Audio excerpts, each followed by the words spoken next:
Red book రాజ్యాంగం నడుస్తోందని కూటమి సర్కార్పై తీవ్ర స్థాయిలో ఫైర్ అయ్యారు మాజీ సీఎం జగన్. అధికార దుర్వినియోగానికి పాల్పడుతూ కుట్ర రాజకీయాలు చేస్తున్నారని ఆరోపించారు.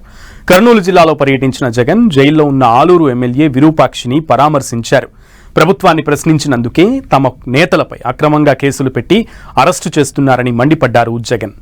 గంటల వ్యవధిలోనే ఎమ్మెల్యేపై 3 కేసులు పెట్టిన పోలీసులు అర్ధరాత్రి దొంగల ముఠాలాగా ఎమ్మెల్యే ఇంట్లోకి చొరబడి అరెస్టు చేశారంటూ ఆరోపించారు. అధికార దుర్వినియోగం అన్నది ఏ స్థాయిలో ఉంది అన్నది చెప్పడానికి విరూపాక్షన్న ఉదాహరణనే ఒక ప్రస్ఫుటమైన ఎగ్జాంపుల్ గా హిస్టరీలో ఎప్పటికీ నిలబడిపోతుంది. రెడ్ బుక్ రాజ్యాంగంతో వెన్నుపోటు పార్టీ పాలనలో ఆ వెన్నుపోటు పార్టీ నాయకుడు రచించిన కుట్ర రాజకీయాలు ఈరోజు మనం చూస్తా ఉన్నాం. విరూపాక్షన్న అరెస్టు, అన్యాయంగా ఆయనను జైలుకు పంపడం, ఈ రెండు కూడా రెడ్ బుక్ రాజ్యాంగం రాష్ట్రంలో ఎలా అమలు అవుతా ఉంది అని చెప్పి అర్థం పడతాయి.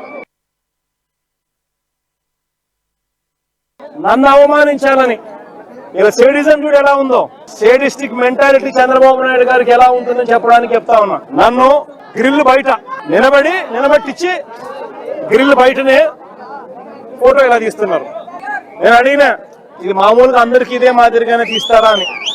అవమానించే కార్యక్రమం ఎవరికి మాదిరిగా చేయరంట. నేను అడిగిన సూపరింటెండెంట్ను, ఏమన్నా అందరికీ ఇదే మాదిరిగానే చేస్తారా అని. లేదు సార్, అందరినీ మామూలుగా అయితే కూర్చోబెడతాము, మీరు కాబట్టి నిలబెట్టించి మాదిరిగా చేయాలా అని చెప్పి ఆదేశాలు వచ్చినాయి సార్ అంటాడు. ఏమి సేడిజం అంటే ఇది? నేను చంద్రబాబు నాయుడు చెప్తా ఉన్నా, రేపు పొద్దున ఎల్లకాలం మీ ప్రభుత్వమే ఉండదు చంద్రబాబు అని చెప్పి గట్టిగా చెప్తా ఉన్నా. ఏదైతే మీరు ఇస్తున్నారో ఇవే రేపు పొద్దున పనులు అవుతాయి. ఏదైతే తప్పుడు సాంప్రదాయాన్ని మీరు మొదలెడతా ఉన్నారో ఇవే రేపు పొద్దున రెండింతలై మీకు చుట్టుకుంటాయని చెప్పి చంద్రబాబు నాయుడు గారికి గట్టిగా వార్నింగ్ ఇస్తూ ఇవాళ చెప్తా ఉన్నాను.